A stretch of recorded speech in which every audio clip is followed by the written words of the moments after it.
Happy day, everybody. Happy Hillside Day. I'm glad you decided to join in for another midweek devotional. I'm Pastor Brian, and I'd like to ask you a question. Do you need the gospel? Do you need it today? Do you need it right now? Some people say, oh, I heard the gospel once, and I've accepted Jesus as my Savior, and so now I don't need it anymore. The gospel is for other people. Well, brother, sister, I want you to consider something that the Apostle Paul wrote to the church in Rome in Romans chapter 1, beginning in verse 8. Let's read what Paul writes to the brothers. First, I thank my God through Jesus Christ for all of you, because your faith is proclaimed in all the world. For God is my witness, whom I serve with my spirit in the gospel of his Son, that without ceasing I mention you always in my prayers, asking that somehow, by God's will, I may now at last succeed in coming to you. For I long to see you, that I may impart to you some spiritual gift to strengthen you.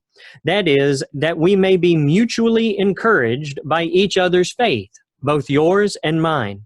I want you to know, brothers, that I have often intended to come to you, but thus far have been prevented, in order that I may reap some harvest among you, as well as among the rest of the Gentiles.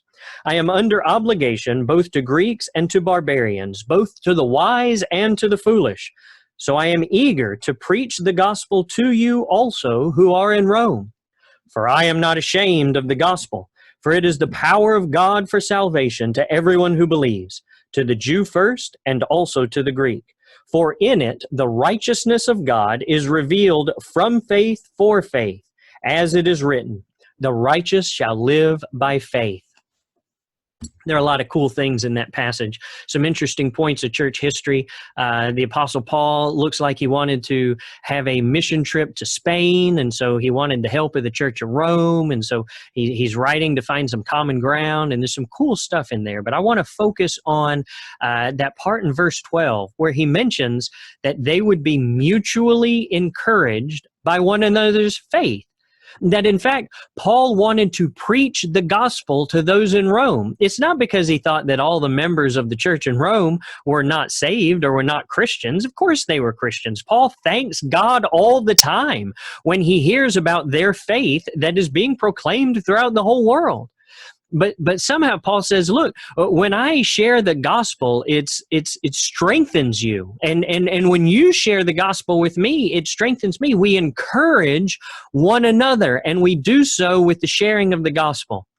Look, brother, look, sister, the fact of the matter is, I need the gospel every day. And you need the gospel every day. We need to hear the gospel. We need to take the gospel in on a daily basis. We're never finished hearing about the life, death, and resurrection of Jesus Christ the Savior. We're never finished hearing about how we're supposed to love one another and prove that we are his disciples. We are never stopped in being in need of the encouragement to go and to share and to tell and to make disciples. As a matter of fact, it's when we are diligent to take in the gospel, when we are intentional about sharing the gospel with one another, to encourage one another's faith, that's what makes us best able to share the gospel with everyone who still needs to hear it. We need the gospel day by day to encourage one another in our faith, so that we can live it out as a church together and fulfill the mission of Jesus Christ, our Savior. Brothers and sisters, continue to encourage one another with the gospel and share the love, not the germs.